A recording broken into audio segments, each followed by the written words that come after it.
This is a show about jewelry, why we wear it, why it matters, how it's made, and what it means. I'm Alex D, and I turn cannabis into gold. I make mind-blowing jewelry in gold, silver, and platinum from cannabis plants here in Canada for stage, screen, for people who want to rock crazy jewelry. I'm the Cannabis Goldsmith.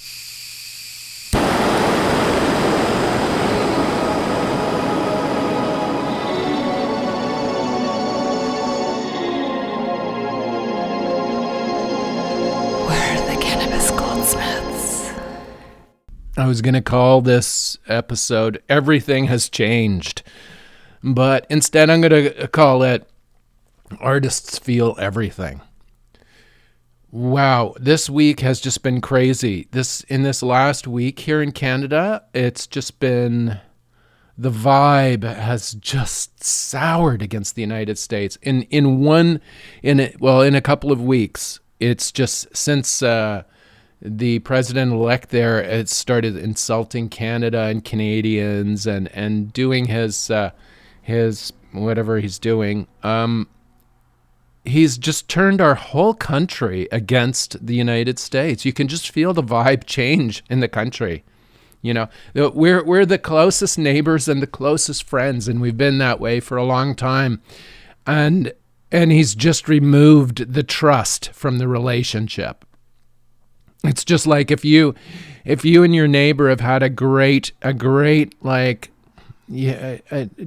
just been friends. Well, not even friends, just neighbors, right? Good neighbors. You don't hang out with each other or anything, but you just, you see each other across the property line, and you respect each other's privacy and you respect each other's shit. You do what you want in your own house, and you don't disturb the neighbor, right? You have some common sort of principles that you don't go over to the neighbors and start insulting them or throwing shit in their yard, or like you don't piss into their yard, right? You don't do that. Like, we don't do that, and most sane people in the world don't do that to their neighbors, or they don't have good neighbors. It's that simple. They don't have good neighbors, and a good neighbor can only put up with that shit for so long before things change. And in Canada, things have changed, and it's happening quickly. Now, if you don't know what's going on here, we don't have a prime minister. He resigned, sort of, not really, but sort of. He resigned in order for Canada to pick a replacement from his own party. Like, here we have on Monday, the new U.S. president is coming into office. He's promised 25% tariffs on all our exports, which would include art too, and jewelry design products like we make, anything, right? And what that means is that our products become 25% more expensive in the United States. So anyone who's selling there understands now that their markets are closing in the United States, or it's just going to be hard to make money there, and to find customers, right? Because our products are automatically going to be more expensive. Now, who pays this? The incoming president seems to think everyone else pays. But no, tariffs, the American population will be paying the extra 25% on any goods coming into the country. So this is tax, is what it is. They're going to be paying the tax, the presidential Trump tax on anything coming into the country. Now, this has sort of riled up Canada a lot. But I think the insults, like, we can cope. We're Canadian, right? We live in one of the most inhospitable places on the planet. And we've made it our own. We thrive here. We thrive here in Canada. And we thrive because we're Canadian. And because snow defines us. Freezing sub-zero temperatures define us. Black flies and mosquitoes so thick you can't see through them in the summertime. And they're just sucking the blood right out of you. We laugh at that shit, right? So this is who we are as a people. And we can take it, but believe me, just don't fuck with us, right? Just don't fuck with our nation, our country. Don't fuck with us. I don't care if you're American, Chinese, or whatever the fuck. Don't fuck with us. Because while we are the best neighbors and friends, if you start fucking with us, that will change very quickly. And it's already happened in Canada. So we have to survive for 4 years or more and then see what happens. But it's going to be absolutely impossible to do business with the United States because there's no stability anymore and there's no trust in the relationship any country has with the United States anymore. That's all out the window next week on Monday. So consequently, Canada is feeling a bit uneasy, all right? And our politicians have warned us yesterday that this is going to be bad. Now, politicians don't want to give you bad news ever. They don't want to give you bad news ever. Yesterday, they were saying it's going to cost my province here, Ontario, 500,000 jobs, this tariff thing. That's like 500,000 jobs in our province is going to evaporate because of this. We have a politician running our province who's a kleptocrat, right?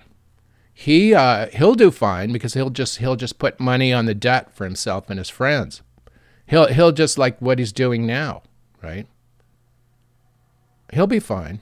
But the rest of us are going to have a really hard time for the next 4 years. Artists, scientists, teachers, small business people in particular are going to be hit hard. And the thing is, artists like me, we're small. I'm a small business person as well. I'm an artist, but also a small business person. I have to get my art out. I have to sell it. I have to market it. I have to make it. I have to.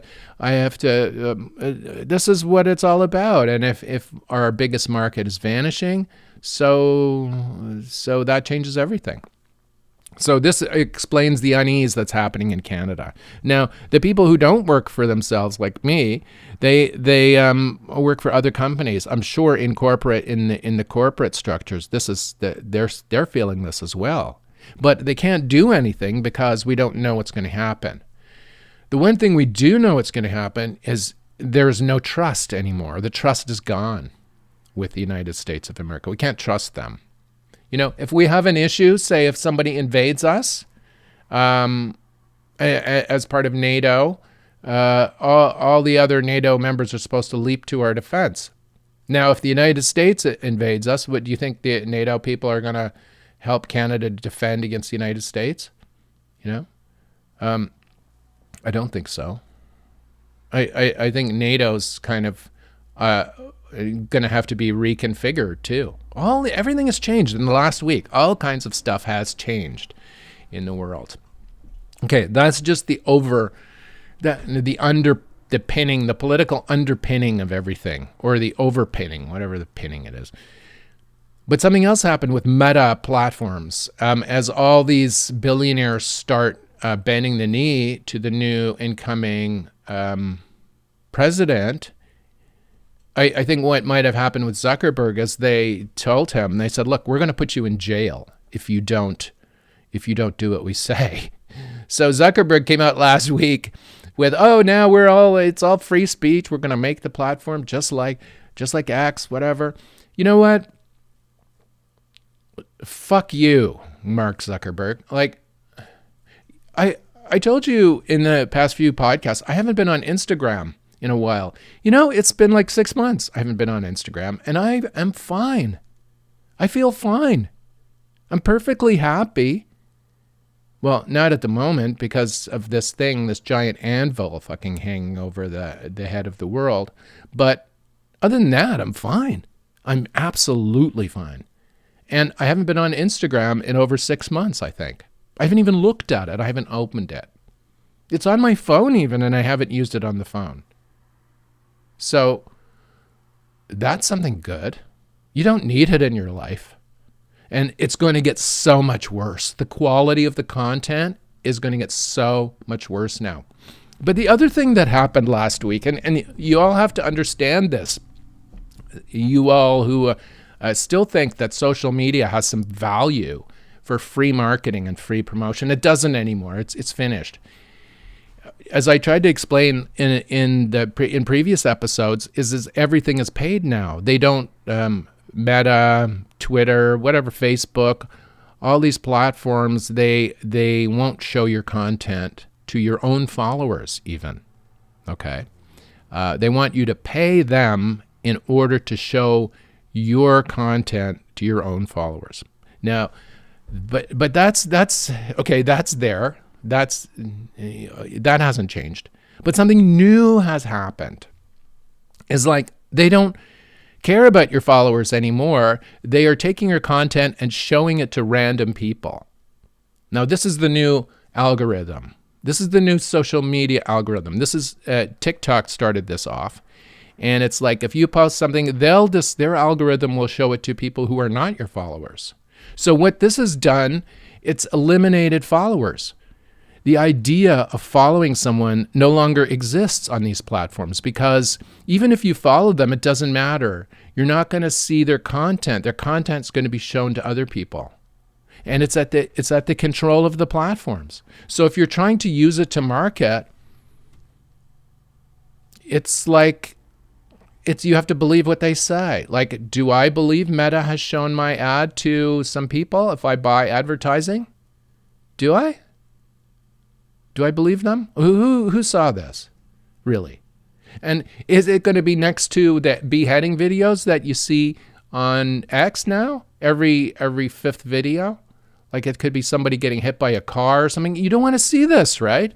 And this is what Facebook, Meta, is going to be like going forward, thanks to this new policy initiative from Mark Zuckerberg, bending the knee to the new incoming president. All the social media channels are all going to be just totally fucking corrupted for the next 4 years. So think about that if you're looking for ways to market. I was really considering not doing the podcast anymore. I was thinking, okay, I've done 100 shows, whatever. But no, I'm going to keep going. And why I'm going to keep going? Because this is a channel that hopefully people will be able to listen to outside Facebook or Instagram or Meta or X or whatever. This is a channel for me, even though it's not the Spotify algorithms might even be suppressing the discovery of this podcast because it has cannabis in the title of the podcast, even though this show has nothing to do with cannabis. So they're probably the thumb is on the scale against me in that respect. But whatever, I'm going to do this podcast because it's a way around the meta shit that's going to be coming at us in the net for the next 4 years. No, it's really going to be, it's changed. There are no more followers. Even if they follow you, they're not going to see your content. So what's the sense in acquiring followers? There is no sense in acquiring followers. Why are you wasting all this time acquiring followers when they're not even going to see your content? Facebook is going to show your content to whoever they think Facebook can make the most money from. Not you. Not that you can make the most money from. That Facebook can make the most money from. That Meta can make the most money from. That's who's going to see your ads if you buy ads on that platform. All right? And even if you don't buy ads, even if you still think you're going to go viral somehow, you're not going to go viral. You're not going to go viral. Because they're showing, God knows who people in China are seeing the ad that you wanna show locally, or people in the United States are seeing it that now have to pay 25% more for your products than anyone else on the planet because of the new administration. Things have changed in the last week, and it's going to get really hectic going forward. So where does that leave us artists? We feel everything. I know I feel everything. It took me my whole life to figure out how to feel things. But it occurred to me I've been feeling things all along and trying to suppress the feelings with different substances across my whole life just to squash them. But no, I do feel stuff. Artists feel stuff. We feel things. And this economic, political, this social kind of cultural unrest that's that's about to hit us like a giant tidal wave of shit. This artists right across Canada we're all feeling this. It's affecting our mood. Now, hopefully some of us will be able to turn it into art, that we can bleed off some of this pressure into art and make good art or design or whatever, or good podcasts, or even shitty podcasts. But we have to do something to bleed off this horrible negative energy that's coming at us from the United States. It's evil. Okay, that's for that. Okay, let's go into a better area here now.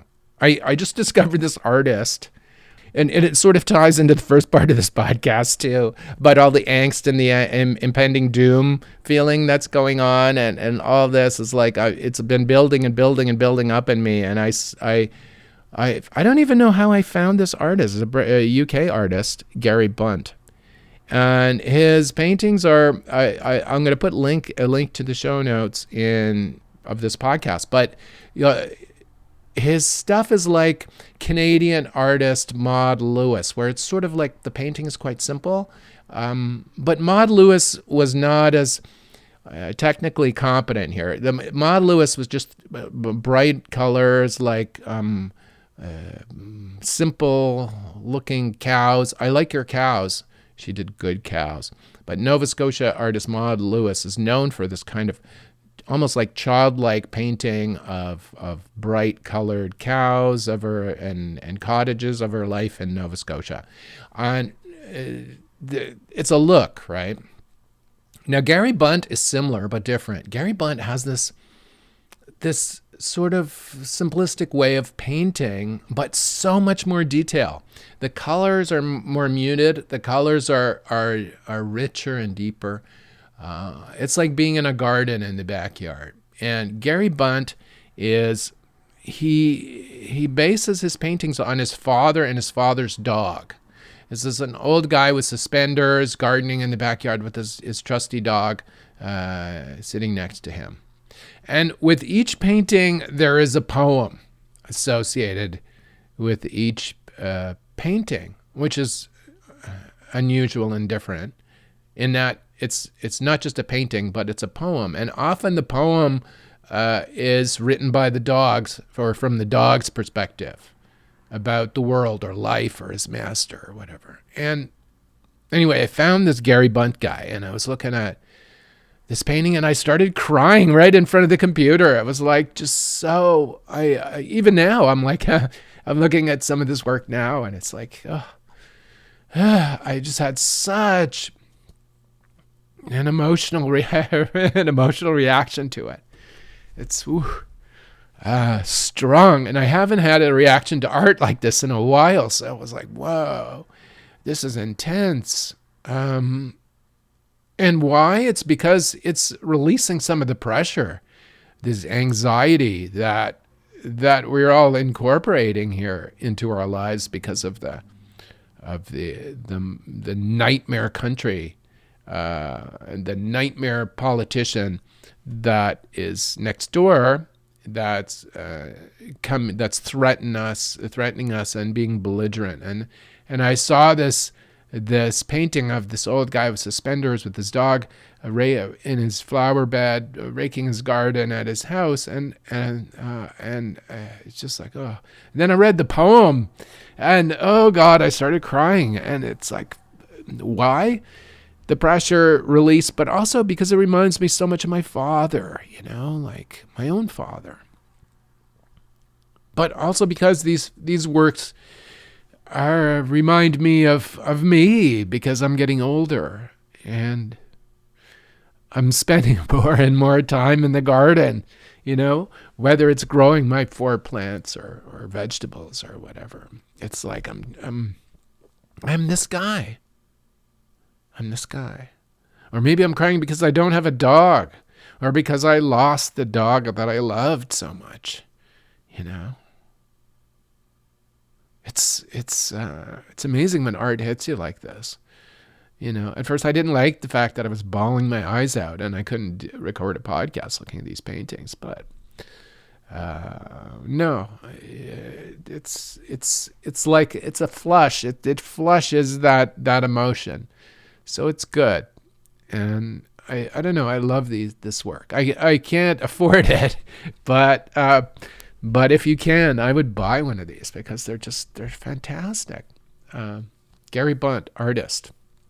You can find him at GaryBuntArt.com. I'll put a link in the show notes. He has a show. He has his work combines his faith too. He's Christian, so he weaves that into the paintings and into the poetry. But even if you're not spiritual or Christian, you'll get impact. You'll get something out of this work because it's good. And it's like the British pastoral scenes, the colors, the richness, the flowers, the dog, everything about this is good, in my opinion. So anyway, he has a show. Gary Bunt has a show coming up at the Saatchi Gallery, Duke of York's HQ, Kings Road, London. And the show is called Marrows, Spuds, and Onions. And it goes on from the 4th to the 9th of March, 2025 at the Saatchi Gallery. I'll put a link, as I say, to the work in the website. The new work in the show looks really good too. Oh God, I wish I could afford some of this, but I cannot. One can only dream, but at least one can go on their website and Gary's website and have a look at the work, so you can see what I'm talking about. That's my art hit in the podcast this week. Gary Bunt. The UK's Maud Lewis, only more with more. Maud Lewis plus more. And poetry. Everything rolled into one. An excellent, excellent artist. Okay, what am I doing here? I've got in the studio right now, I've got 2 plants growing and a basil plant, which I use to make pesto sauce, fresh pesto sauce. A huge basil plant. But I've got 2 weed plants in there growing for leaves to make jewelry. I am working on the digitization now of the photographic collection of Tribe magazine, which is a huge project, but I think it's going to take 5 years to do it right.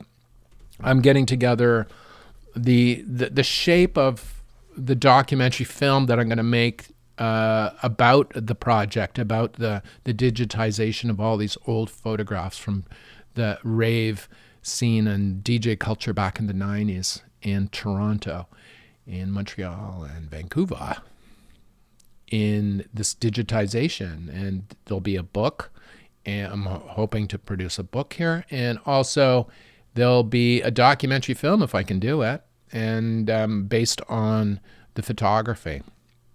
Not about me, but about the photographs and about the scene back in the day. I'm sort of getting the shape of that together. I sort of know it's coming together in my head as to how I want it to look. But whether I can do it or not is another thing. We'll see. I don't know. I've never made a documentary film before. But what's to stop me, really? I mean, if we're here in Canada, tucked behind our border, and we got nothing else to do because all our exports are fucked, then we might as well do that. We might as well write or make documentary films or make art or create jewelry or do whatever. The artists are feeling this angst in the world. We're feeling it, and in Canada we're feeling it. And I think there's going to be a whole raft of art coming out of this mayhem that's coming at us. I think what we're witnessing the end of the U.S., the empire, the end of the empire. I know they think it's just the beginning of a grander, bigger empire. But I think, and probably most of us think now, that this is the end for them. It's like if you're at a company and you hire somebody who's just not really very good at what they do, and they're not really good. They make all kinds of mistakes, and people are covering for them, and people are But maybe people are nice, right? They're covering up for them.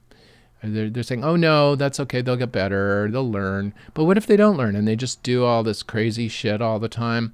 Eventually, that's it. You just have to just move away from them and go in other directions. And I think that's what's going to happen around the world. If the Americans become too unstable, as they seem to be becoming, the rest of the world would just move along and move away from them into a more stable situation. Now, again, it could all spiral out of control, and this is where the anxiety and the fear comes in. It's like, oh God, what's going to happen to our economy? What's going to happen? I have no fucking idea what's going to happen. It's all terrifying. But what I can do is work on my art, work on my scanning of the digitization of the photography. Work on this podcast, record the podcast on time every Wednesday. Do my laundry. Even if there's no art in you today, you can do your laundry. I was once in a group therapy session years ago, and the woman who was leading the group and the therapist, she said, doing laundry brings change. And I thought it was stupid at the time, but it's true. Because a lot of times you're like so wound up in your own shit, you don't even think about that. And you find you're wearing the same clothes all the time. So what she meant was, do a load of laundry. You got a nice fresh outfit on after, and you'll feel better. That's what she meant. We have to get back to the simplest shit, I think, for the next 4 years to cope with the raging lunatic that is about to. Oh God, what a massive opportunity cost this is for the planet. We're going to end up talking about this fucking guy for the next 4 years, and every moment of his, whatever he does and whatever anyone else does because of it. And then I guess that's why the Gary Bunt paintings, just like I looked at this painting and think, God, yes. The calm, the serenity of it. It's a time I don't think we have anymore. But we need it. But I hope, my little forays into the garden, that's going to keep me sane this year. I'm going to be growing, besides my 4 plants, I'm going to be growing butternut squashes and hot peppers. And I'm going to try and grow flowers. My mother, when my parents often visited me in Canada, they would say, why don't you grow any flowers? Like I wouldn't grow any flowers. I would just have lawn, right? But now I think I'm going to start putting some flower beds. I tried to grow wildflowers last year. I'm going to work on that. That's the project for the garden. Something that I can't, if they're wildflowers, how can I fail at that? I think I'm reducing the risk of failure right from the beginning in gardening by dealing with indigenous plants that can pretty much grow on concrete or whatever. I'm going to start with them, and I should be able to get some flowers out of that for this year. So that's going into a bed, maybe 20 meters. No, that's too big.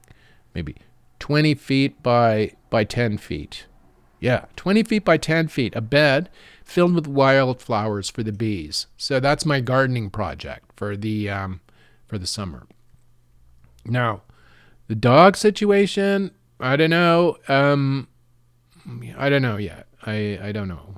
I have concerns about getting a dog. So, but I do have Prince Harry. At least that's something. The red squirrel that's moved into my farmhouse here for the winter. He's not going to be here next year. I've made that decision. But he's here now, and he's in between. He's been quiet. He's learned to be quiet when I do the podcast. He's out running around the yard, collecting nuts, doing whatever. And he comes in during the coldest days to scratch, just like to scratch and cause havoc, just I guess like the real Prince Harry of Montecito. But anyway, he didn't develop those ear tufts that some red squirrels develop. I was sort of hoping that they do. They have these weird like ear tufts that like Spock, kind of Vulcan-y, but even more extreme ear tufts. But he doesn't. He's just getting fatter, and I'm secretly hoping that it's not Princess Harriet, and I have more red squirrels to deal with next year. But anyway, for the most part, Prince Harry is keeping to his own side of the farmhouse, and I'm keeping to the other side. So there's really no room for a dog here now anyway.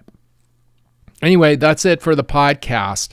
This week, the Cannabis, Goldsmith, and Art and Design podcast, we're going from number 42 in the world for art podcasts. We're going to within the top 10 this year. So if you want to help us do that, just tell your friends about this podcast, The Cannabis Goldsmith. It's a show about art design jewelry coming out of my artist studio in the Thousand Islands area of Ontario, Canada, where it's right now -10, snowy, and crisp outside. See you next week. The Cannabis Goldsmith is produced by Tribe Communications, Inc. in the Thousand Islands area of Ontario, Canada. We recorded in our studio in southeastern Ontario along the St. Lawrence River, where we can see America across the river. Subscribe to the Cannabis Goldsmith wherever you get your podcasts. Follow the show and tell your fellow artist friends about it. It's the only artist podcast coming to you right from a studio every Wednesday morning. We'll see you next week on the Cannabis Goldsmith. Oh, if you want to reach me, send me an email, alexd@cannabisgoldsmith.com. Thanks for listening.